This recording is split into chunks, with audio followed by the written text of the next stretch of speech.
What's going on, everyone? Welcome to the highlight of my week and hopefully your week. We are doing a monarchy discussion. So I got a lot of different brilliant minds here. So I hope you guys are excited. I just got a soundboard too, so I wanted to pick up.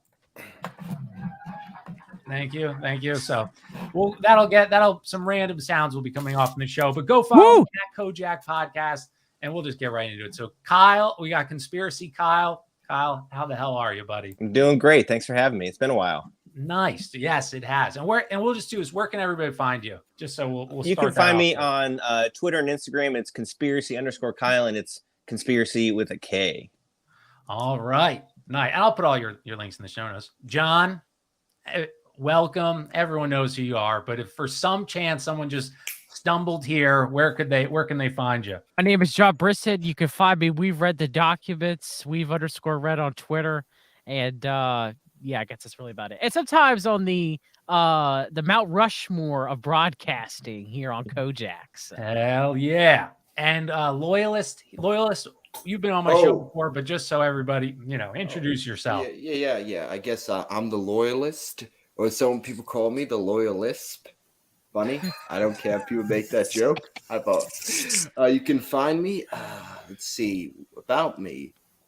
Okay. I run the Star Spangled Kingdom YouTube channel. I'm on Gab at the Star Spangled Kingdom. If there's a bunch of stuff you don't, I would suggest not following me on Gab because that's where I don't care what I post, so I just post long rants when I'm really up at 5 a.m, drinking way too many energy drinks, coffee, and every stimulant known to man, a legal stimulant. And that's a good distinction. I guess I'm most popular for the thing that really started me off is I was always planning on doing like I guess you say like a right-wing show because I wanted to do it for a while. I started creating right-wing content. So I just made a video called like Defense of Absolutism, got 200 views. Nice. I started a show with I was looking for a socialist who was a monarchist. I started with 2, it grew into 3, and now we average about 100 to 200 views and about 10 to 7 live viewers. You can find us every Saturday at 5 p.m. EST at the Star Spangled Kingdom live show. It's not a live stream; it's a live show. It's distinctive. I guess that's you can. I'm gonna just a bit more shilling. You should follow my co-host's blog, which is the 27th most popular Orthodox blog in the entire world. Nice. GodKingandNation.blog. He's a lot of blogs about theology. I have never read all of his blogs. He always says, like, how'd you know I didn't know? It's like, I don't read all your blogs. There's a lot of them. Yeah. Perfect, dude. And so you guys have seen this guy on my show before. Scott, he's got no dog in the race, but I brought him. He's the one of the best Bible guys. He married a pastor's daughter, so I know Kyle and John are probably nervous when they hear that. So Scott, welcome. Thanks for coming. How you doing, dude? Gentlemen, it's a pleasure and honor, and ready to get going. Awesome. And so Scott, I brought Scott on because I was telling him about my debate with you guys, and I sent him I Googled like 3 days ago, what verses in the Bible about monarchies? And so I read them all. I go, well, shit, I can't argue it. What am I going to argue? And so I talked to Scotty, and so he's going to add an interesting viewpoint that I'd like to hear. You guys are all biblical better than me. So why don't you, we'll start off with the Bible stuff because Scott has to head out, and then we'll get into like the stuff that I can actually add something to. So why don't you start with why because obviously this is, if we want a Christian nation, we're going to listen to the Bible. What does the Bible say about that goes against, or what does it say about monarchy? Okay, so monarchy in and of itself, as far as a earthly king or earthly ruler over a nation, wasn't biblically set up by God. Both, as Conspiracy Kyle brought up in Twitter, both Deuteronomy and 1 Samuel 8 and 9. God warned Israel, and God knew that Israel was going to want to have a king, like the other pagan nations around it. And so because of that, God had warned them exactly what would happen if they chose to take a king instead of, when you look at the different variations of ruling structures within the Old Testament, you have God the Father and Jesus Christ. And then, as if you believe a little bit of what Michael Heisner has written, you could say that Heiser has written. You could say that there was also a divine council, and from there was a rebellion of the divine council that was under God and Jesus. And that's where, of course, you had Satan and the rebellion of the 1/3 of the angels and so forth and so on, which then led to various principalities that we are still at war with today. We're war against the powers of principalities that Paul had alluded to. And so there are those divisions that people, as far as both the pagan nations and Israel and above itself, kept committing adultery against God the Father by continuously worshiping or making idols, should I say, which they were empty idols, obviously, as Paul alluded to, of these fallen divine council members. And so originally, depending on your interpretation of Genesis of the sons of God, of whether they were leaders of nations throughout the world, or they were the quote unquote fallen angels, which I believe them to be, as both the Bible alludes to and the apostolic fathers allude to, is of that interpretation that was later changed by the Roman pagan Catholic Church into the sons of God being kind of like earthly rulers during that time period. But there was that kind of governmental structure, at least that was supposed to be, of God always ruling, of having authority, and Jesus ruling with God, of having authority. But man kind of sharing some of the duties, and also divine council sharing some of the duties too as well.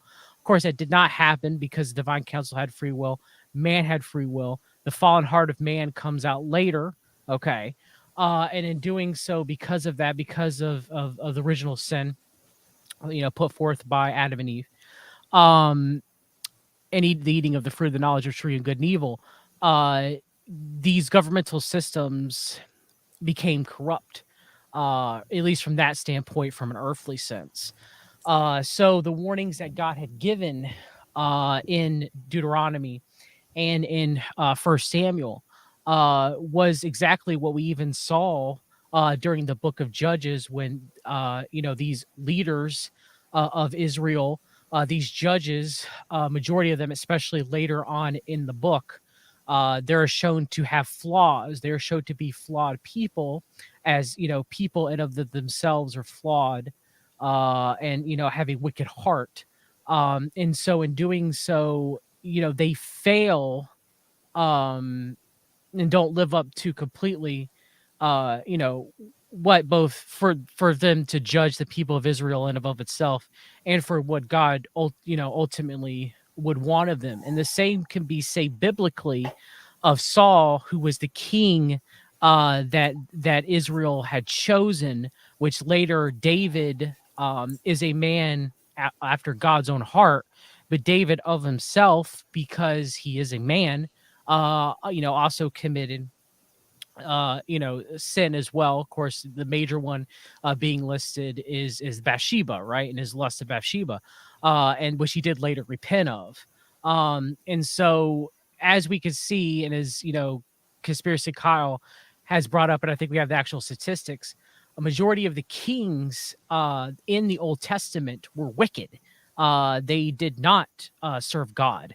David would be an example. Hezekiah would be another example of a king that was righteous, that served God. But majority of them did not, because of the wicked, fallen heart of man. And so, yes, Scott. But isn't that the point? Like, don't you feel like they're written in the Bible to be proven? Because, like, what Jack and I were discussing and I saw the two verses that were brought to my attention. I think, Kyle, you tweeted them out. It's the Deuteronomy and the Samuel that you've already referenced, right? And you've already mentioned. So you're well versed enough to know there are no good people, right? Yes. Like, if you read the Bible, There are none righteous, not one. Exactly. So, but in both examples that you were given, it says key phrases that I don't know if are getting lost in translation or where I'm misleading. But I think Jack brought me on because as soon as he sent me the Samuel verse, which I don't know if we can pull up, but it says something along the lines of exactly what you're saying. You cannot bring on a worldly king. But that's the point in general. It's not saying do not bring on a king. It is saying if the person you're putting in power values, let's use it's interesting to me that you guys use these verses because, in my opinion, the argument is in the verses you're using. So I have the Deuteronomy one pulled up, and in it, it says, do not place a foreigner over you, one who is not an Israelite. The king, moreover, must not acquire great numbers of horses for himself or make the people return to Egypt to get more of them. For the Lord has told you, you are not to go back that way again. So it's, in my opinion, the Bible is telling you, listen to God. God will find the right person. But later, though, however, I would argue, Scott, that when Samuel warns, because God pretty much, tells him to tell Israel this, he takes it a step further and says, the king will take your horses. He will take your servants. He will take your laborer.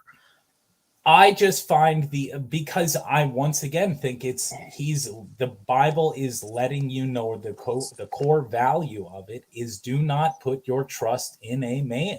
No, 100%, yeah, I agree, 100%. I would say, and oftentimes you need to take context and use it full circle. So when you guys stop the Deuteronomy verse at where is it stops at 20, but I don't understand where it talks about when he takes the throne of his kingdom, he is to write for himself on a scroll a copy of this law, taken from that of the Levitical priests. He is to be with him, and he is to read it to all the days of his life, so that he may learn to revere the Lord his God and follow carefully all the words of his laws and these decrees. That's the answer, is if the person appointed, because, and I told Jack I'm going to jump off because I don't understand the opposite of the argument. Because if you're saying do not put your faith behind one person, your argument then, I'm assuming, is let's put it in the people or multiple people. No, I think the argument really isn't for like a republic democracy versus a monarchy. I think exactly, yes. This debate is really just I think a lot of us agree that there's really no pure form of government that's going to really adhere to God's law. Yep. And I will say, even, like you mentioned, I agree that it says in the scripture, it sets up what you should and should not do. And I think the problem is that even the ones that were quote unquote good even broke a lot of these ones as well. We always think of King David, King Solomon, but King Solomon was one, he acquired mass sums of wealth. He acquired mass wives towards the end of his life. So even someone that walked in the ways of God in his teachings, like we've been saying, it's still a flawed human. There's still going to be issues with it. But I think to your point, Scott, while me and John are saying that, let's say 75% of those kings were evil.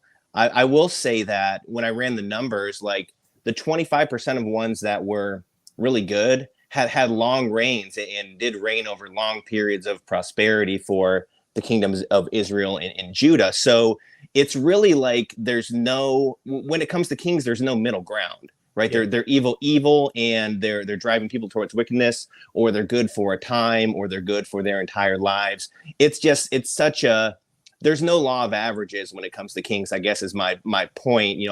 I'm a numbers guy, right? So there's really no, when you average it out, you really can't, because there's really no median. It's a negative 50 or a plus 50. So I think that's kind of our that was kind of my point with it. And No, I agree with that. Yes. And I appreciate that because that clarifies kind of what you guys are going after. But it all boils down to, in my opinion, the group of ears it's falling on, right? Because we're seeing it today. This message in general is getting lost. Like it boils down to morality, right? Because we're gonna have to come to the agreement not everyone on this earth will convert to Christianity, right? But if we can align the people under someone who has like these concepts to a boiled science that we truly trust, because us in America, we're practically doing it. Like we celebritize our presidential candidates so much that like it goes back to when Trump was in office. He couldn't name a book in the Bible if he tried, but like these people have this false conception that he does. So like his actions are what's going to take us there. So my only input to this was that it's coming back to what you're saying, that there is no answer. It's going to come down to trusting either a person or a group of people. And I think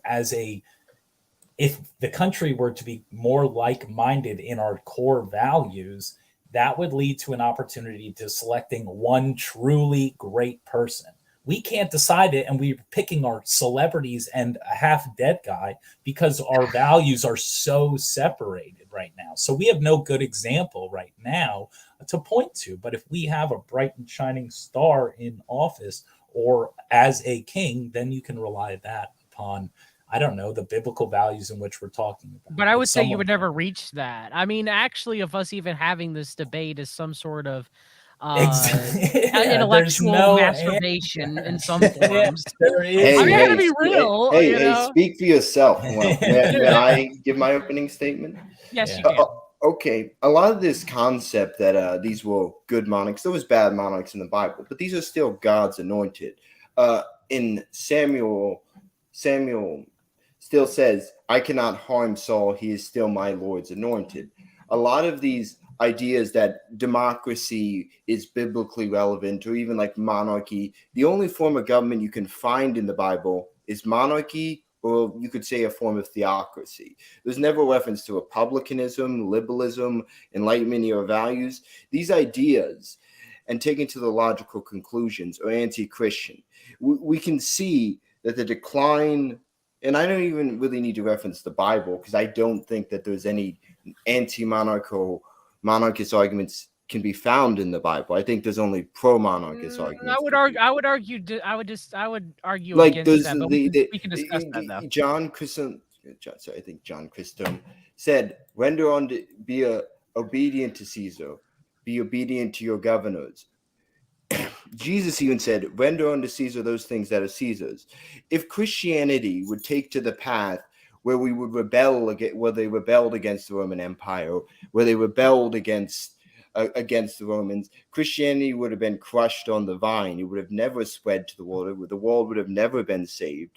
But because Christians obeyed Jesus' teachings and rendered on to the rulers, the monarchs, what is the monarchs?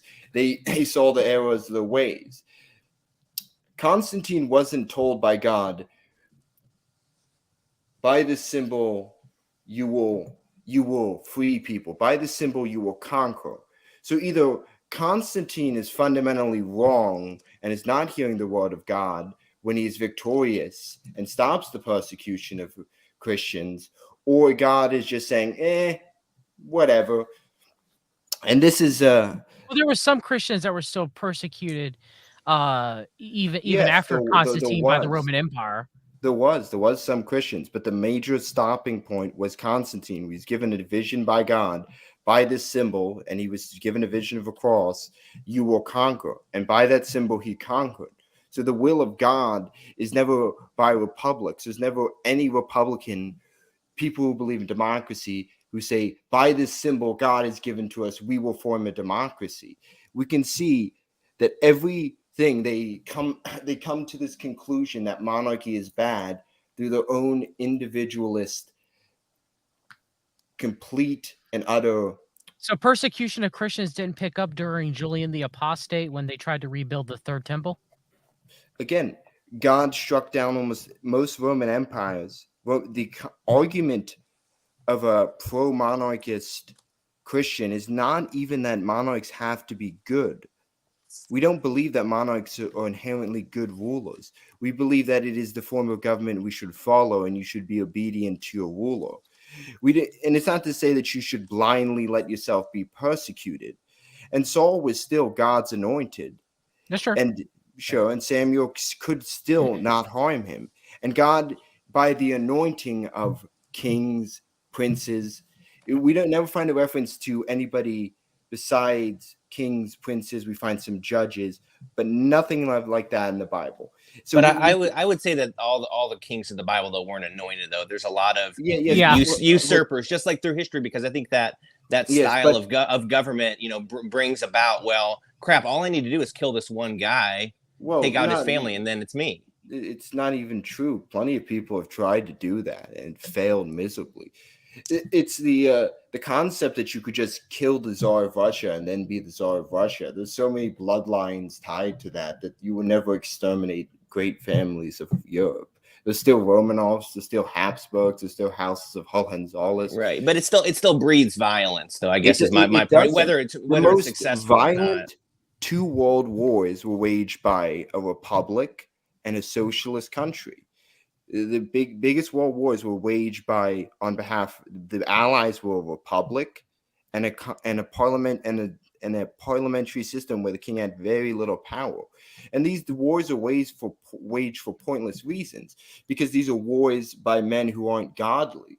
Like when St. John of Austria stood aboard his flagship and defended Christendom from Muslim invaders, he wasn't proclaiming that he will take anything or that this is for some noble cause. He was simply defending Europe and doing his Christian moral duty. You know what was not at Lepanto? No Republicans, no Democrats, no people who believe in these liberal enlightenment views, just Christian men defending the cross. And that's what princes were before the Protestant Reformation mainly did. There was a few wars, but most of the major coalition conflicts against satanic Muslims were by Christian rulers. And we can see that the reason Islam is ascendant and doesn't have a problem with decline, well, in some places, Christianity is still very big in US, Poland, is because they never lost their monarcho theory and confidence in themselves and gave into this Enlightenment era really satanic belief. Like, I don't want to say they were satanic, but what it led to was this belief that one is above God. No one is above the laws of God and nature, as Gene Bowden points out in 6 Books of the Commonwealth, who was a very devout Catholic. And that statement is simply, you cannot put yourselves above the laws of God and nature, the basic fundamental laws of hierarchy and the basic fundamental laws of a nationhood. If God wanted a republic and wanted the Christians to form a republic or any of that, they would have formed a republic, but they didn't. They were loyal to the empire, or he would have sent the message, in the symbol you will conquer, to neo-Roman republicanists. He did not. He sent it to the emperor. Okay, so let me ask you this, Loyalists. Let me ask you a quick question. Render unto Caesar's what is Caesar's, render unto God's what is God's. The early apostolic church in the ante-Nicene church, let's say before Constantine, for example, they were within, if they were, within the Roman Empire, they, abided by the laws of the Roman Empire within reason. They wouldn't deny Jesus Christ, for example, or God the Father, or they wouldn't harm themselves or harm anybody else. Okay. Correct. And so they would follow the commandments that Jesus Christ had given us. Okay. But they would also separate themselves, right? They would separate themselves from the Roman government in and of itself, right? There was no, to my knowledge, any of Christians that had inserted themselves into Roman government, correct? No, there was actually members of the government who were Christian. There was rulers who were Christian. There were governors who were Christian. But as high as governors, there were. There was some. there was some high-ranking military officials, and they were converted, right, per se, or at least they became born again. Is how I would say it as and that's the thing is that is what I would like to say, and the thing is I don't believe in conversion through violence. I think Orthodoxy gets it right when we say strictly through argumentation and missionary work. As a Baptist, I agree that as well. Yeah, too, yes. that is my view, and I think that's how Christianity came to victory over trampling down evil. Very much agree with you. Very much. We trample down evil by arguing with it, but by spreading the gospel, by spreading the good news, gospel, by living as Christians. Living as Christians. I think people are flawed people, but the thing is, saying that we should spread the gospel, but saying that being said, the concept, and we look in the Bible, time and time again, we see that the majority of people are wicked. The majority of people are going against God, and there's a small cadre of people who are moral people. The remnant, people that believe in God and serve God and trust God. It's like something my priest said. He's like, it would have been easy for me to be an Orthodox Christian in Constantinople in the 10th century. There's no threats really. Well, there's some threats, but like it's very simple. It's like I go to church, I go to work. It's hard to be in an age of persecution, but that being said, and that all being said, is that when we look at when Christianity has its downclines, it's all due to one factor. We can see the downcline of Christianity from the, well, let's just say, I would say the 7th century to the 1800s, Christianity was on the upcline. And we see the downfall of Christianity in the 1900s and the late 1800s with the invention of mass media and really the spreading of mass democracy. Is that where people, it's not saying that you should force people to be moral, but when people are given this idea that you are above the words of God and the anointed of God, the monarchs, you sin into vice. And something that's really something should be pointed out. The most Christian country in the 1900s was Russia. In the 1900s, Russia was the most heavily Christian country. It was an absolute monarchy. A lot of the most Christian countries were neo-absolute monarchies or semi-absolute monarchies, where basically Democrats have no rule because they always implement the separation of church and state. So you're arguing that Russia was more Christian than America? At the time, America wasn't into its decline, which I don't view America. The revolution wasn't an anti-monarchical revolution. It was split between aristocratic Republicans and, you could say, neo-Stewardess. Well, there were Baptists and Anabaptists like myself that didn't want to have nothing to do with it, and the Protestants put us to death. It's really the that everyone was in favor of opposed. A lot of people don't give a fuck. That's my opinion. The vast majority of people don't really care one way or the other. They should care, but they don't. But it was split between men who believed in the divine right of George III to rule directly over the colonies, which was and that it was his royal prerogative as the head of the church, as and all of those things.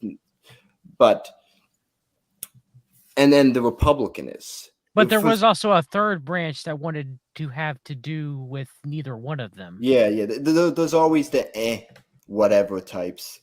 That's just. I wouldn't necessarily classify them as that, but they were like, you know what? There's always the. I'm sorry. No one has ever changed anything by being a centrist. Centrism is the lazy man's political. No, philosophy. they weren't centrist. They were separating themselves. That's different. Okay, look. That's the whole thing with like I don't like libertarians. Like Amish are the most successful libertarians ever. Because you know why? They don't They're even Anabaptists, yes, that's true. Yeah, true. Anabaptists. They don't even need to call themselves libertarians. They're just kind of like, we don't like the government.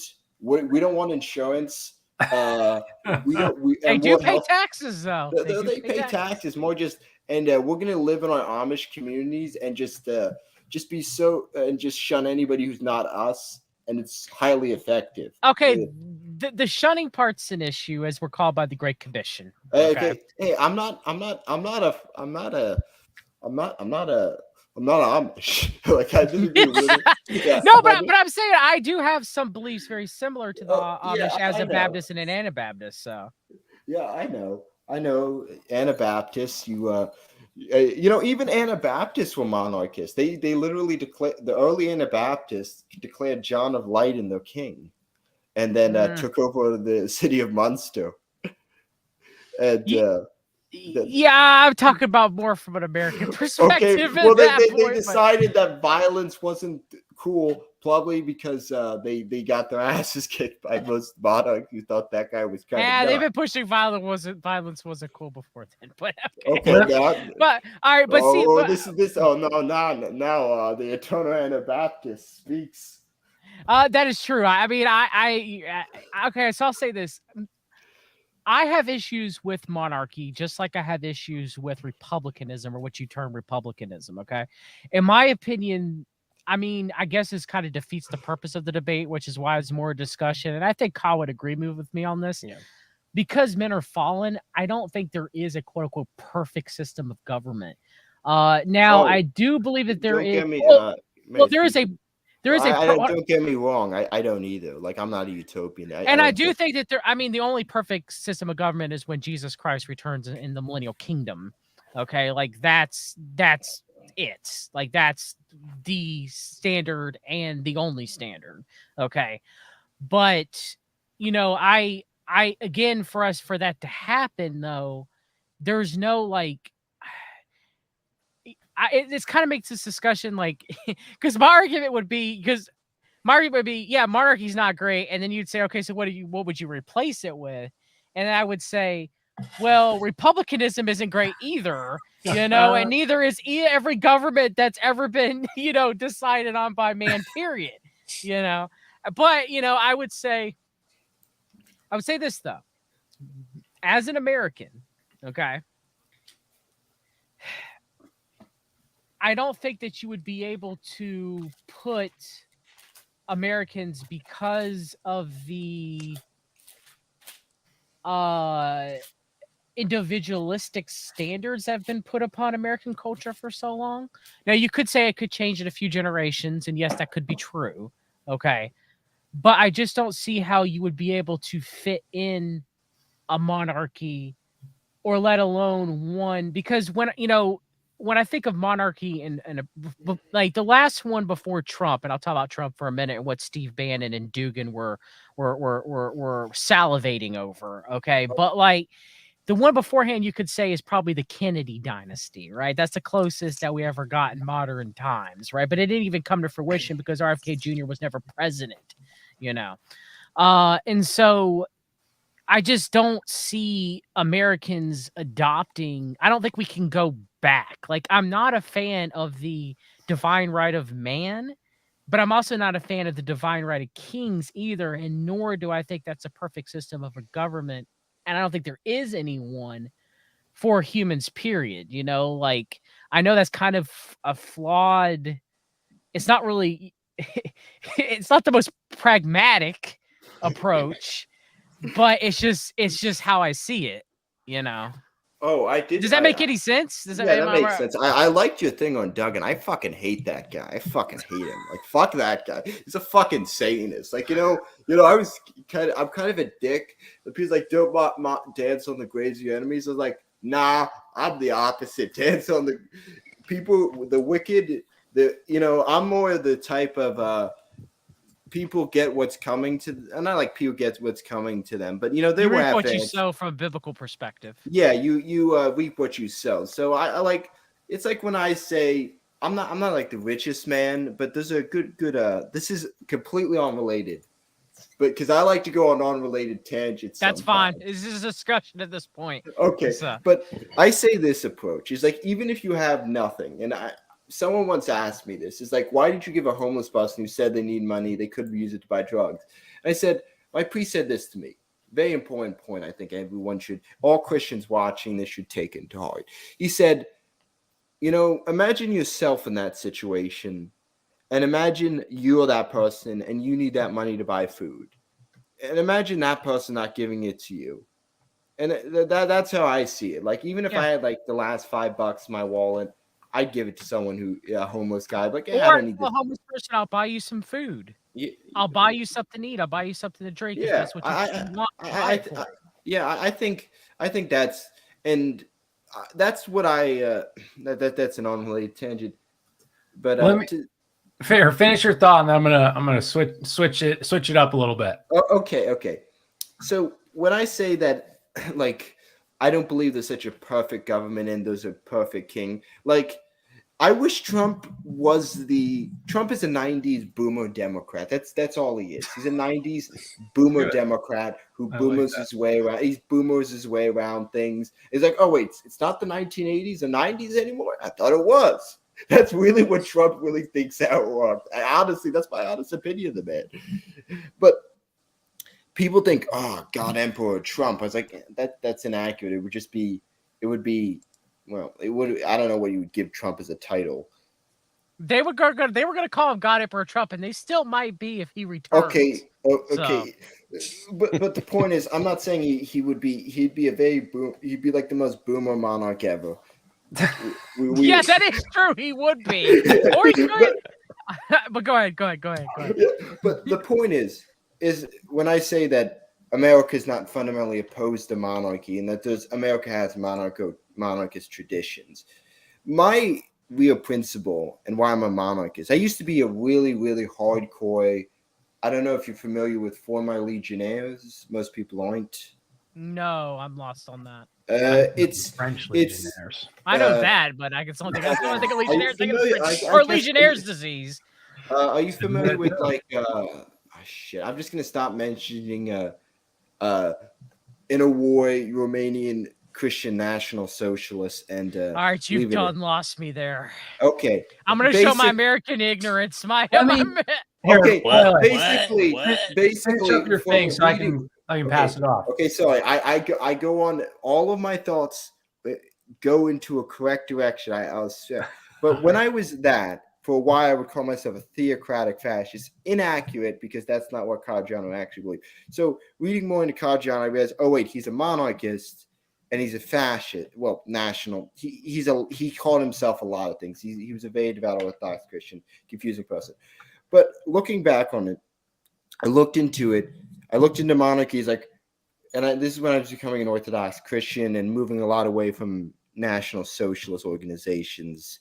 They're all trash. They're not feds. It's better. It's better for you. But I used to be when I was a New Ager, I was a white nationalist. So. Oh, you were? Yes, I was.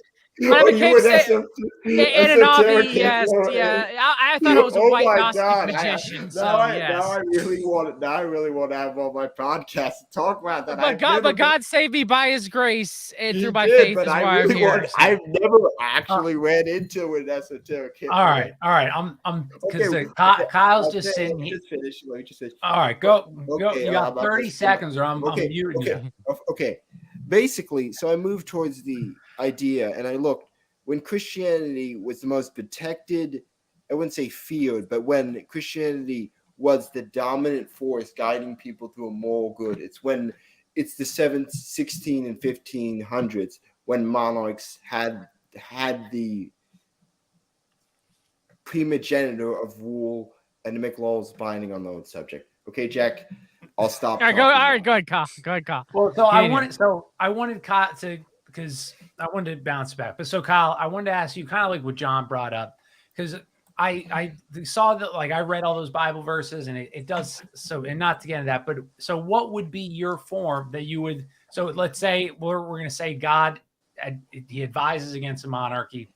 What's the alternative solution? Well, I think, and here's the question. Maybe Jack and Loyalist, I'll kind of ask for your input on kind of this structure of monarchy, right? Because I think whenever you bring up the term monarchy, you just think there's one person at the top telling everybody what to do. But I know there's a lot more to it than that. Like, for example, one of the passages I just read in the Bible about King Jehoshaphat, who is one of the good kings. He basically set up. I don't want to call it a republic or a democracy, but he had kind of a quasi group of judges, almost like a Supreme Court type system, where he kind of stratified the kingdom into, if people had concerns and problems, it's not just up to the king to solve it. It was, he's setting up all these regions, and I'm sure just inherently in all forms of government there's that kind of thing. But I think if you can have, and again, it's kind of the unanswerable question, but if you can have rulers like this that have the belief in God, right, that have that core belief, that have advisors that they take advice from and aren't just pushing their own way through, that's really the only way in my mind that the monarchical system works. But just from what I've seen in history, and obviously I don't know every example, Jack and Loyalist, I know you know a lot more about more of the recent, several past centuries of monarchies and how they worked. But, the perception you get, and mind you, these perceptions are put out there and may not always be 100% accurate in every case, is that whenever there's a king set up, it's either the person themselves views themselves as God, or the people view them as a god. So if there's a form of monarchical government where it's more of a blend between that and a republic, where there's more people coming to the table to fix these problems, I guess, for lack of a better term, that's kind of what I would say. But I'll also say too what we've been saying this whole time, the idea of this American government system we have. Yeah, you can vote and there's these committees and all this kind of stuff, but really I think we all believe that there's a lot of things happening behind the scenes where there are certain families that are already pulling the strings anyway. So it's kind of already that monarchical family line type system anyways, although you don't really see it in the foreground. And maybe that way, with it being so hidden, is maybe why it's not working. I don't know. Just like I said, it's an unanswerable question. But I think in my own heart and mind, I believe in the monarchy of God and God the Father and Jesus Christ. That's what I believe in my own heart. That's really the only one that I will serve and bow down to. Any other form of government just kind of falls short. I think it's a very fair answer. So the reason why I even found Loyalist and started becoming a monarchist is every secret society, like Adam Weishaupt, he in his letters that they found, he was writing to his buddies, and all they talked about was how the goal was to remove the monarchy and remove religion. So they infiltrated Freemasonry, and they were behind all these revolutions from the French, the Bolshevik. And so this started again. That's literally what pushed me to monarchy was, well, they want this. They want no king. They will cause these wars to remove monarchies and institute a constitutional republic. Well, clearly there's something there. And so then I even thought of our American Revolution. These guys were Freemasonic, and not all of them, like we already kind of mentioned, but so it makes people question this. Was this revolution to just continue with the plan of this removing religion and removing monarchies? And then last thing I'll say, which I want so in Adam Weishaupt's letters, I found this interesting too. He writes, it's not that he wants a constitutional republic. He wants an anarchy where there are no rulers. That's at least what he writes in his letters. And so I found that really interesting too, that the leader of, the face of the Illuminati was talking about how his goal was to have total chaos and anarchy. And I just found that I don't know. I found that very odd, but I don't know if John, you have any thoughts, and we can go around. You can just add whatever you want. You can switch. Okay, so I've been thinking about this a lot. Now you got to remember, Jack, at one time that I was considering monarchy as well. Yes. Myself, but then I snapped back. I was like, what am I doing? All right. So okay, so a couple of things. One, yes, I have issues with the founding fathers in the American Revolution. Obviously, just I have more issues with the French Revolution. They killed my ancestor, after all. But that's neither here nor there. They beheaded him. But still, nonetheless, there were Christians and there were Americans who fled persecution under the English kings, Puritans. Baptists. Now, granted, the Baptists also fled the Protestants, and they also fled the Catholic Church. They were getting killed by both the Protestants and the Catholic Church. Okay, but you know, you know, a lot of our you know, our ancestors came here to flee monarchical tyranny. Now, granted, what they fleed into, and the people that kind of picked them up and were like, "We'll save you with the divine right of man." You know, like, yes, they fell into another trap. Okay, I mean, it is what it is. All right, but you know, again, they came over here and they formed loosely knit colonies that were, some were stronger or under the crown and some were looser under the crown. Okay, and they tried to some tried to institute a separatist form of government, like Roger Williams, for example. So different states had their own ideas of how loyal they should be to the crown or not, or why, and some thought that they should not be loyal to the crown at all, Oh, but they interesting. weren't controlled like the founding fathers are concerned. They were just like, we're Christians, we want to be separate. It is what it is. Okay. So a lot of that comes from the Baptists and Anabaptists. If they just want to be separate, they want to be left alone, because we are supposed to be in this world, but not of the world. Okay. So, you know, so again, because of that, now I would assume the loyalists, since you are Orthodox Christian, you are not for the separation of church and state, right? I would assume, when I'm listening to your streams, you appear to be against the separation of church and state. Very much so. Okay. I take what the founders say. I don't think they were for either. I think what they meant is they didn't. I think if they would have now, said, there were some founders that there were some. I know. I think it's the modern interpretation. Well, it depends, because Thomas Jefferson isn't. I mean, you had Roger Williams, you know, before. Yeah, Jefferson I know. Yeah, you know, it's surprising that no one really knows who that is. I know who that is. He wasn't really the leader of the Regulators. Kind of was, kind of wasn't. Well, I mean, as far as Williams is concerned, he was. I mean, I've read a lot of his sermons. I do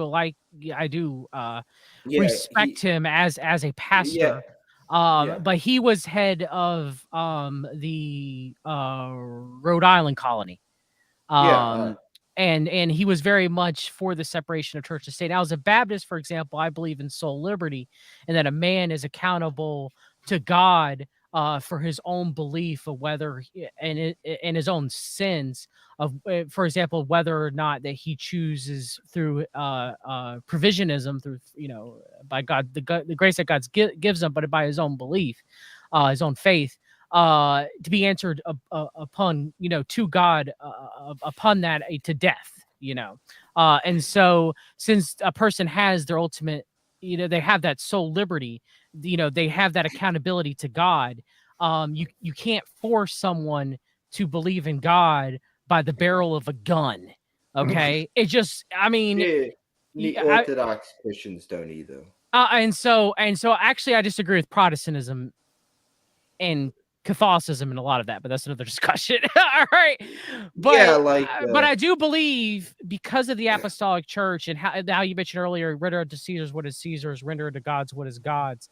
There was this separation. There was this separatist that state should be influenced by the spreading of the gospel, by people becoming born again earnestly, okay, not at the barrel of a gun, okay, right, and by people living upright, moral Christian lives. That's what turns a society towards God and honoring God. And we have the example of Nineveh in the Bible, for example. Yes, Nineveh did later fall, but when Nineveh when Jonah was being a curmudgeon and didn't want to, you know, go to be a prophet to Nineveh, for example, but they did. Everybody, you know, sackcloth and ashes, including the king, and repented to the Lord, to the one true God, right? So through Christian living, through the spreading of the gospel, for people earnestly becoming born again and turning to God, a culture can, you know, institute Christian values that way. Because like I myself, I'm against the New Apostolic Reformation Protestant kind of version of what they call quote unquote Christian nationalism that's being pushed by people like Andrew Torba so much now, because I think it's false. I think their version of it might even lead to the beast system if we're truly living in the times foretold in the book of Revelation. So if that's the case, which if I remember correctly, Orthodoxy would be considered partial preterist, right? As far as eschatology is concerned, the loyalists. I don't even know what word did you just use? Did we lose him? I don't know. Sorry. No, I missed the last thing you said. I would assume Orthodoxy eschatology is a partial preterist view, correct? Predatorist? Preterist, meaning everything has been fulfilled in the book of Revelation at 872 AD except for the second coming of Jesus Christ. Oh, like the millennial reign's already happened. Is that what you're saying? I think we could be during the millennial reign as the Orthodox Church is an all millennialist, yes. I know we're not. Sorry, I'm not familiar with Protestant. Look, I don't consider Baptist to be Protestant either. Okay. That's a whole other discussion. That's a whole other discussion. I'm not too familiar with that. I know we have an argument with the non-Chalcedonians or the Nicene Creed. Man, I really wish. You know what, Jack? I really wish I had my co-host right now because he could answer this. Because he's dude, it's okay. Yeah, this is one of the ones I don't have an answer to. That's all right. It's good. It's good to admit you don't have an answer. Yeah, I don't know everything. Lord knows I don't, brother. This is just a friendly discussion. Yeah, you know. Hey, John. Let me ask you. John, let me ask you this. I know we've talked about the render to Caesar what is Caesar's, but I can't remember the passages offhand, but I believe there's passages from the Apostle Paul in Romans that talks about either directly or indirectly about not necessarily opposing the government in an act of rebellion, but choosing to like we've been saying, set yourself aside or push back on certain things. Do you know what I'm talking about, or am I off base on No, that you're not comment? off base at all. It's a discussion. I see it as in the affairs of the government or the affairs of the government, meaning there's certain things I like this posted speed limit, for example. I'm not gonna go God, 80. no, God, you know what? We should take the approach of the crazy Articles of Confederation. I'm just traveling. God said I'm just traveling. Fuck you and your licenses. But see, I'm not gonna go like 30 miles an hour and be like, that's right, screw you. Because then I won't be a reflective of a good Christian if they pull me over and I've gone 50 miles an hour, and they see the cross necklace that I have hanging down from my mirror, right? The fish, like, the fish bumper sticker. What was he doing? So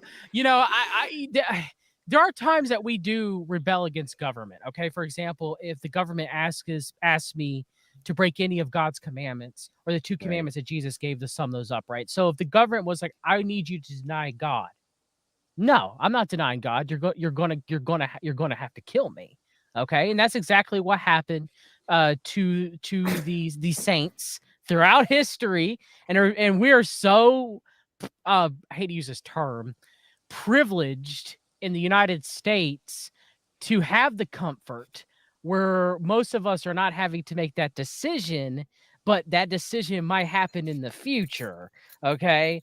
And so, again, for example, another thing would be is if the government asks me to harm myself or to harm another person, okay, that would be another example where you could disobey government. Okay. But those are the two prime examples. For example, still pay your taxes. In my opinion, other Christians may disagree with me on this. Okay. And still live by the laws of the land when they're unfair. I mean, if they're outright causing you to sin or do gross forbidden, gross sin forbidden, you have every right to say no. You have every right to have an armed revolution against communists. Well, I would disagree with that, but it is what it is.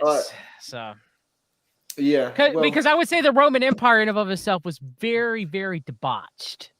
Very debauched. You had pederastry and leaving out. I've been told by very reliable sources that paganism is based and its ancestor worship, and that the gods aren't real, the a figment and a representation or something. I've been told by reliable sources of people who all seem to be really into German LARPing. Yes, Just very German. much so. Just German LARPing. People that also want to say that God and Jesus are myths, and the pagans were based. So I was watching Doctor Who. I'm not proud to admit that the other day. Oh, Doctor Who's a great show. It used to be. It used to It be. used It's not to be now. like Yeah, the newer, not the now. Not now. after it sucks now. But I was Yeah. watching Peter Capaldi, okay, and it was an episode where they showed the Roman Empire and his companion Bill, okay, who is a lesbian, okay. So they're at the Roman Empire and they're showing how base the Roman Empire is, all right, how base they are, and they're like, talking about how this Roman centurion is based because he likes men, and the white Roman centurion was like, well, I'm not like him. I just like women. I'm not special. I'm heterosexual and I'm not special. Oh yeah, Okay. yeah. It's like, okay, so when people think of the Roman Empire, the pagan Roman Empire, all right, it was because of the of people becoming born again and leaving that paganism behind, and by people through regeneration becoming Christ-like and the spreading of the gospel and all that, it kept that stuff. It tampered it down, and throughout history it's tampered it down too. But the problem is, I think we're coming to the end times where it can't be tampered down anymore. No. So. You gotta realize, according to the Romans, the gayest thing you can ever do is go down on a woman. That's what they've been told. Really? So okay, I should stop saying degenerate things. We should read Paul when he's talking to Titus, and he talks about the island of Crete, because we get the word Cretan from, because Crete was well known for pedestry and Roman soldiers on their holidays going over there and molesting and raping young boys. Okay, so that's where we get the term Cretans. And so Paul's like, they're lazy and they're bums and they're degenerates to Titus. All right, so just remember that. All right. But one of the things, like an orthodoxy, and I also find this is interesting because you're very anti-Doug, and I don't like Doug either. My co-host kind of likes him. I'm trying to talk him out of it. It's going. But one of the important things is that I this is just a side note. I find it funny that, like, when Protestants and Catholics defend Russia, because if you started preaching baptism in Russia, they may be basically neo-Bolsheviks with a thin Orthodox veneer, but the only thing they do that, like some Orthodox Christians would agree with, is that you would be arrested for doing that. You would be immediately thrown in prison for trying to spread anything besides Eastern Orthodoxy. Wow, really? If I went over there and started preaching, yep, you'd be arrested. You'd be arrested. And even though I just saw like a statistic though that's like definitely like only you were like in the 2003. There's a good documentary on it. A lot of Catholics were thrown out. A lot of Protestants were thrown out. The Catholics, I understand. But dude, like only 17% of the Russia population is not very Orthodox. Goes to church. Like it's more of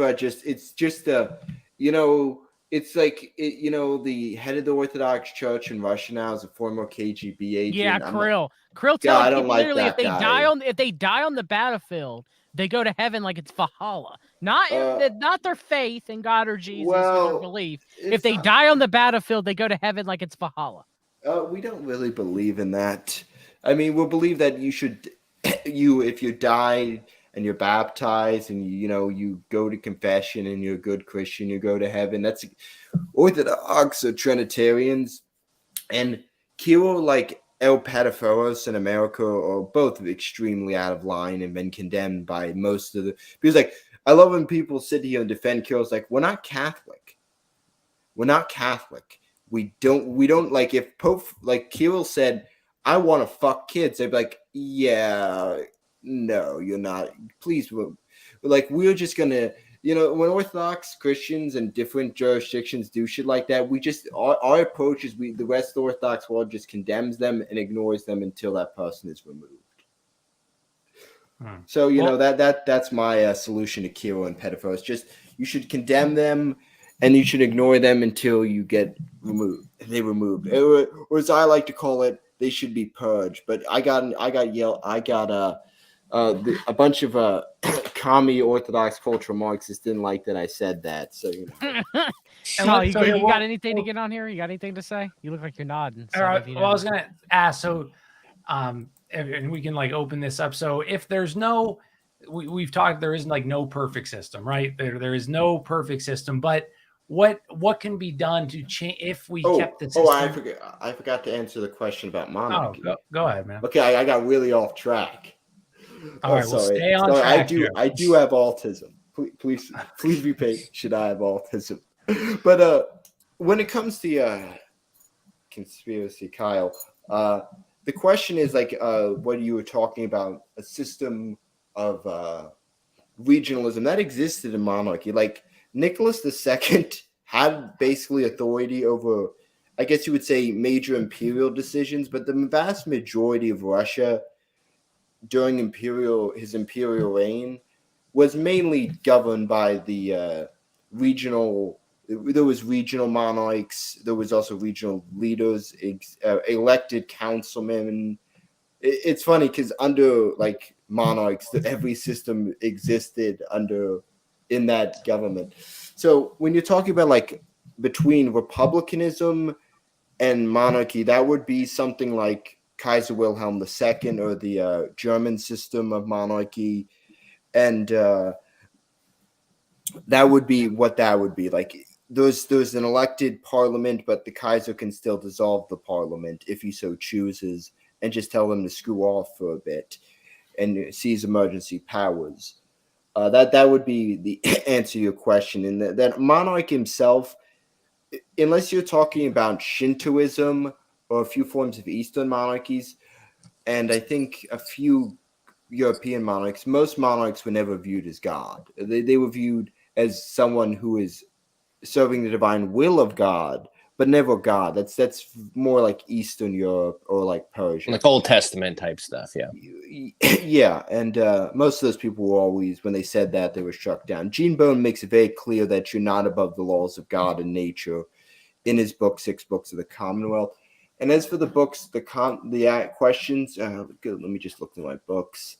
A good book if you want to know like what actual feudalism, The Rise of Sons, The History of Social Mobility. That's more of a book on the history of just social mobility and feudalism.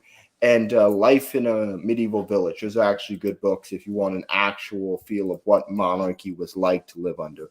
So yeah, that's the thing with like, and what I said earlier about, you said earlier, Josh, sorry, I'm talking really fast. I tend to do that.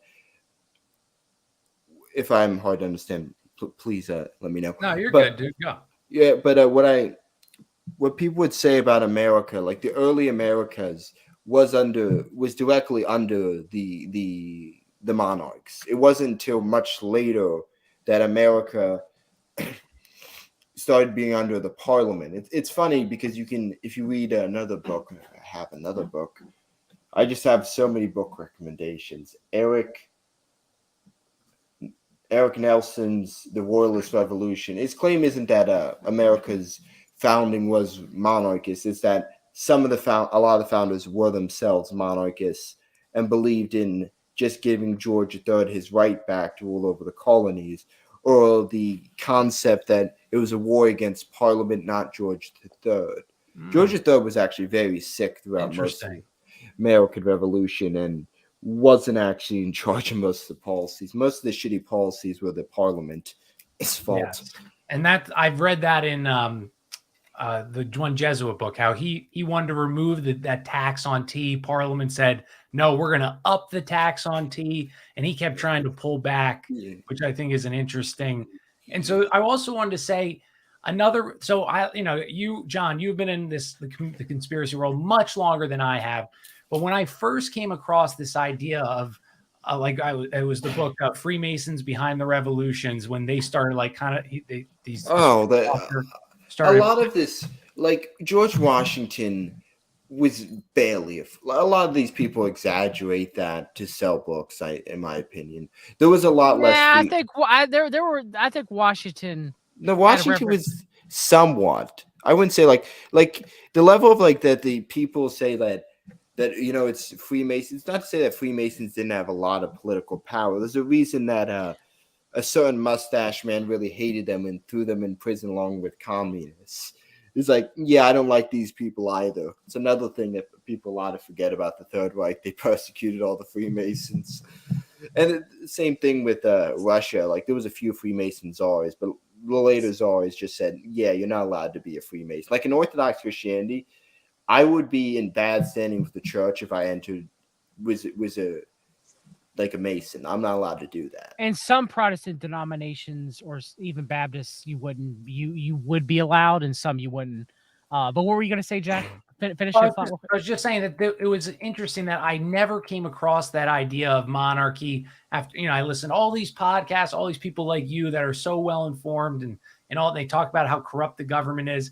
But that also is another thing that I felt like there's something to this solution of having a strong central leader that is moral, because it's never brought up as a solution for anything. Well, and I'll say too, to that end, when you look at now, not that it's the arbiter of truth, but then when you look at, popular media, books, movie, TV, what have you, 9 times out of 10, it's always the monarchy is always the villain, right? Exactly. Look at that movie, The Patriot. Look at Braveheart. I mean, that show, The Crown. I think that's the only one that shows the monarchy. About Braveheart. Just let Kyle finish. And I'm saying, I'm not saying they're all like historically accurate or what have you, but I think when they always want to make the monarchy the villain, I think, the more we're talking about this stuff, it makes you, not that I agree with the methodology, but it makes you wonder why that's the narrative being pushed. Yes. Agreed. Go ahead, Loyals. Oh, well, the funny thing is about Braveheart is that they were rebelling to install a Scottish king. It wasn't it's like, yeah, this is an inaccurate movie. The Scottish were really, really Catholic and really several times kept trying to throw the Protestants. They kept trying to kill each other, and the Catholic population wanted. It was a mix. There was really Protestant absolutists. There's actually a lot of Protestant absolutists, but mainly the mainstream nowadays is Catholic and Orthodox. Like a lot of my followers, are Catholic.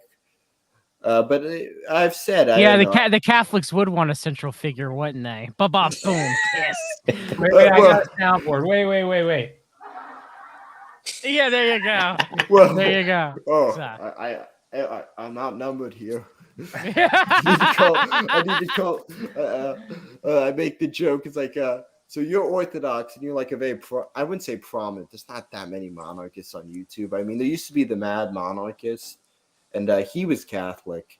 I mean, I have a really good Catholic friend. I read old magazines, and he would be considered a monarchist. I mean, I don't know. Again, this is kind of like mental masturbation.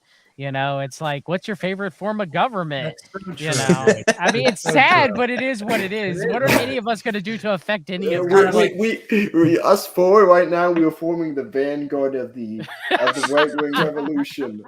Well, I don't know what a right-wing revolution would call each other. Not comrade. That's kind of communist. And so I guess we need to get out there and spread the gospel and help our fellow man. I think that would do more than. Yeah. There you go. So I agree. That's the point, right? I think we all would agree that we're like John said, mental masturbation. I feel like we're talking about Ancapistan, but the thing that I think we could change is this morality of the nation. That's like the only thing that we can have control over is how we act and inspire others. And if you had a moral population, you wouldn't even need any form of government. But just like how people don't put their shopping cart away, and I morally fail a lot too. But as the quote, we all do. Yeah, we all do. To quote, was it Thomas Jefferson or John Adams who said, if the country isn't Christian, the Constitution doesn't matter. It's interesting that you're quoting a Ooh. Unitarian Universalist. Hey, Wait, is I that don't a quote? yeah, That's that's a a real beautiful quote. But he is a Unitarian Yeah. Universalist, though. So Yeah, he's look, not. He doesn't believe in like the magic part of the Bible. Yeah. no, that was Thomas Jefferson. Adams is Unitarian. Oh, I thought you said Yeah, Jefferson. My fault. the founders were all degrees of like weird forms of Christian. They were all Christian. Like the concept that they were all these secular humanists is a myth. They were all very Christian. But they were not Christian. No, I would disagree with you on that. Thomas Paine was a Satanist and a Horrible guy. Luminist. Thomas Jefferson denied, it was his own Jeffersonian Bible, denied the divinity of Jesus Christ and the miracles. Benjamin Franklin was an illuminist in and of himself. Banging, John Adams was a prostitutes. Unitarian Universalist. Now, there were founding fathers who were Christian men who were upright. For example, would be Patrick Henry. Okay, but majority of them or many of them, that was not the case. A lot of them were. I mean, I remember when I was a New Ager in college, I was reading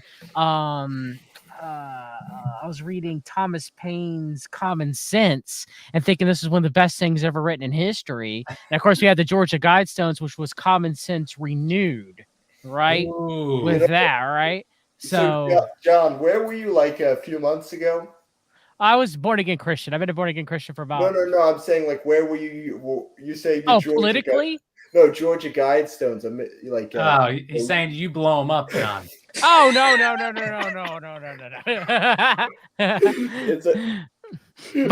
But I mean, I that's the thing is like I don't know, like I don't revere any of the founding fathers. Like I mean, I respect Patrick Henry, but it's not like when I look back at the founding fathers, like idolize no man, and none of them were. And the system that they left from, which you would say would be an English monarchy. Nope. Well, it wasn't.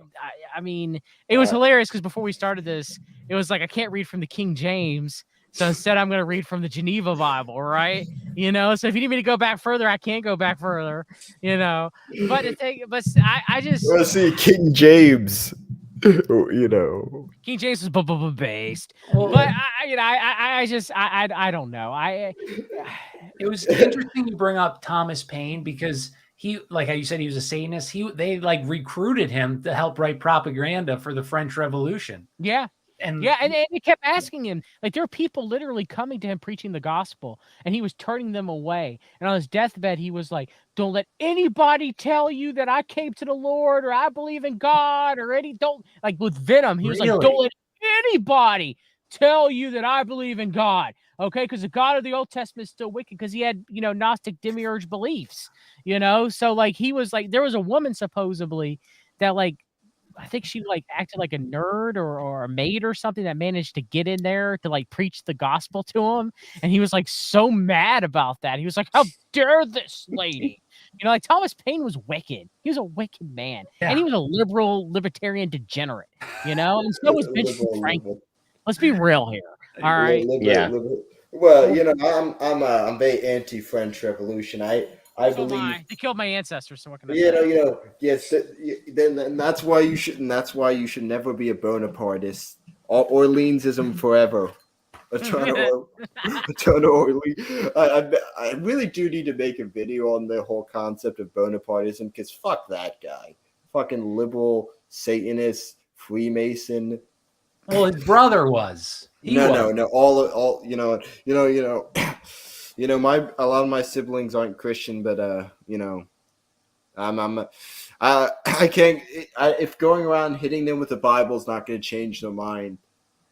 Also, I don't think Jack, all you got to think about Napoleon is hidden hand, brother. Hidden hand.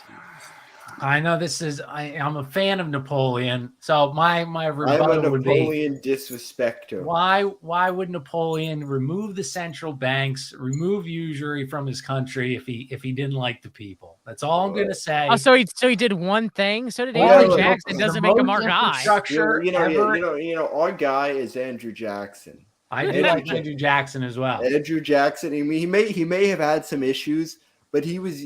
I think him. He embodied the American spirit of how a president should act. I'm going to party with the people. He's amazing. I'm going to have massive parties with the people. That's how the king, like King James also, I think, liked doing that.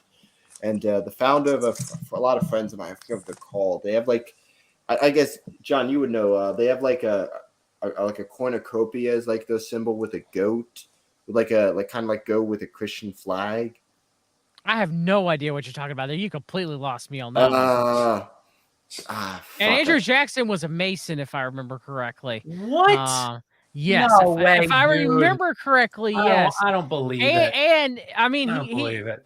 But I would say no president's ever been for us ever, except for Trump. He's our guy. Nice. But so Kyle, what do you think? Are we wrong here with this discussion? Was Napoleon our guy? Was he not our guy? I'm gonna defer to you. You guys are the historical experts. Some of this goes way over my knowledge. Look, I'm listening and I'm soaking it all in. I appreciate all the comments. I have Nicholas no dog II was definitely our guy. Nicholas II was our guy. Let's see, who else is our guy? I mean, we're not allowed to say that guy because you can't say that guy his name in good company, and he screwed up a lot. Churchill. I would say the guy in good company that you mentioned was not our guy because of the whole Anunnaki and the whole that stuff is Allied propaganda. Getting the Kabbalah from the mountain Jews. That's one for you. If you want to talk about that discussion, we can talk about that. Fair, we also told him to get bed from Mount Athos. He's like, can I have some of this? I'm gonna take this stuff. Hey, you're the guardian of Mount Athos. Go away now. So here we can like kind of wrap it. I don't know if anybody have any other extra. We'll like go around, do final thoughts, we'll do that. So Kyle, you can lead us off. I guess to think about for your final thoughts. We already talked about what form of government. Where do you hope to see the country goes? How would you do it? We'll go. I just want to see people turn to Christ. I want to see people believe in Christ as the monarch and not any earthly leaders, whether it be republic or otherwise. That's really all I have. It's more of a spiritual monarchy is what I attain to, and what I hope others can attain to as well. I'm not necessarily somebody who wants to just shut myself away from society and go off like the Amish. That would be nice, but for one, I don't have the skills to do that, and for two, I would have no idea what I'm doing. But at the same time, I just don't really want to contribute to the political discourse on either side of the aisle at this point. Not that I'm not really here to like encourage people to do that or not to do. Everybody can make their own decision on what they think. But anybody who's a Christian who believes in Christ needs to just really strongly think about the people that they are supporting. I'm not saying don't support this person or support this, but do whatever you want. You can do whatever you want, but you make sure that God and Christ are the number one in your life. Because if they're not, you're going to be led astray by darkness or false light or what have you. So that's kind of my 2 cents. And I appreciate all the discussion from everybody. You guys are all way more well-versed in a lot of this historical stuff. It's been really great for me gaining a lot of great information and knowledge from you guys. So thanks for having me. Well, Kyle, and I want to say like 3 people in the chat liked your spiritual monarchy. So that's a very nice phrase. I like that. That's and my last thing is, I was reading my kids a book tonight about, the greatest king of all time. From the neighborhood of make believe, we have King Daniel the Kind. He was allowed to be king for a day, and he chose to be kind, and that was the correct thing to do. So, but remember, he lives in the neighborhood of make believe. So just keep that in mind. Loyalist, final thoughts. I thought this was going to be a lot hostile. This was a lot of fun. I thought this would be a lot of screaming. So yeah, it's been fun. We discussed a lot of stuff. I think I derailed the conversation. Sorry about that. Nah. No. It's been fun. I think a lot was discussed. I think, as I say, as someone. A lot of libertarians have told other libertarians they live in Ancapistan in their head, and I seek to make monarchists not live in. Monarchist I man? no, it's more that the American Anglo whatever will advocate the American kingdom in their head and seek to. I think you need to lead by moral example. You need to build up your local communities, and that's the only thing you really can do for now, because and people, I know, John, you've watched some of my podcasts. I get like really into. I have. How did you know? How did Okay. you know? I had to prepare. So I watched some of your stuff, and I'm sorry if you read through it and you get this vibe that I'm some sort of. Some of them I come off like a reasonable person. Some of them I just come I off. thought some of them you were trying to be an edgelord in my. Oh, opinion. I like what? Yeah, certain people like I have like calm discussions with the libertarians, and with like what I have like my friends who are like monarchists or like fascist, and I kind of turned into this edgelord revolutionary. Like we will storm the people like Caggiano. We will crush the liberals under our 1,000 marching boots. Once more into the breach, my friends. But yeah, I'm a pretty calm person most of the time. It's been fun. It's been interesting. And yeah, I learned a lot. I deeply respect. I think your perspective wasn't one of ignorance. Isn't one of I think one of a hostile disagreement. It's more we're trying to. This is what actual debates and discussions are supposed to be like. Yes. Not like. Oh, I like that. Nice. Like not one guy trying to scream the other guy's some form of homosexual, or he's didn't the Apostle Paul say debates are futile, if I remember correctly? Didn't he say that? Maybe. But, I think so. I if think I remember most correctly. debate. In all honesty, I think Resistance is futile. Also. I think debates between like honest right wingers or like people like if someone like Hop and let's say I can't think of a living monarchist right now, and like what's his name? Oh, Charles Colomb sat down, they'd actually have an interesting debate like we're having. But when people like Fuentes and like ew. And like ew. I agree, ew. But like and like Keith Woods sit down and shit. It's Ew, just gross. Yeah, Kami, gross. Gross. I hate all those people. I hate the Dugganists just as much as you do. But you gotta pray for them. No hate. No hate. No hate. Yeah, whatever. It's Confront Evil with Force. Read that book. It's a good book. But yeah, it's like when we sit down, we're actually talking about where we disagree. When those guys sit down, the both. I don't see what those people disagree on, and it's like they're both dishonest people. Yeah, very much so. I agree. And John, you're okay. My closing thoughts. Yes, closing thoughts. Kyle knows more than he wants to let himself. He does, dude. To say he wants to be humble more than the rest of us here on this stream, but he did very well. And I brought up no Star Wars also, so I'm very. That is true. Myself. You still need to shoehorn one in. Oh yeah, I got one. I got one last one. Yeah. Okay, but I will say that you were more coherent than I was. I was just a rumbling mess. But I enjoyed this very much so. I guess to reference back what I said, Titus 3:9, the Apostle Paul said, but avoid foolish controversies, genealogies, dissensions, and quarrels about the law, for they are unprofitable and worthless. And actually, there's one point he discusses about debates too and vain philosophies. Of course, that was specifically trying to argue with Hebrew roots people. But there is no perfect form of government, in my opinion, except for the theocracy that will be coming in the literal millennial kingdom, which will be the reign of God the Father and Jesus Christ.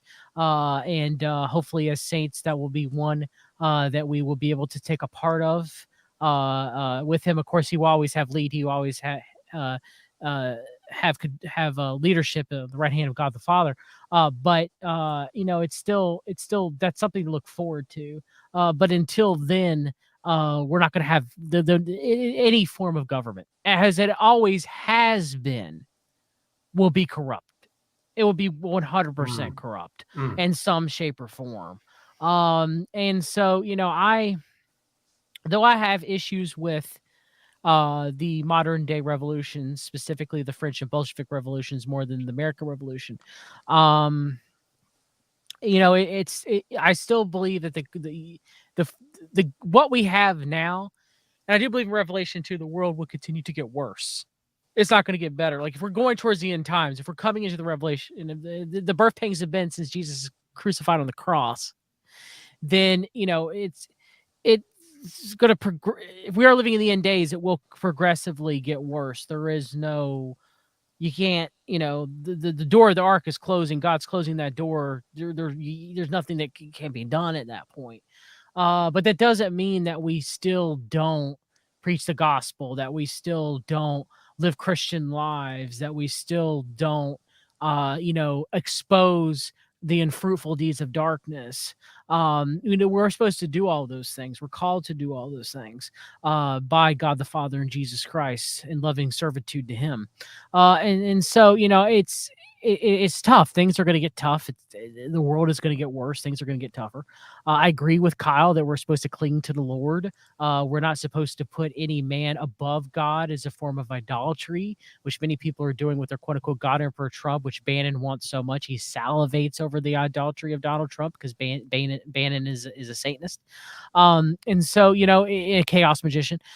So, in closing, there is no perfect form of government there, because men are flawed. Original sin does play a lot of part in that, or the ultimate part in that.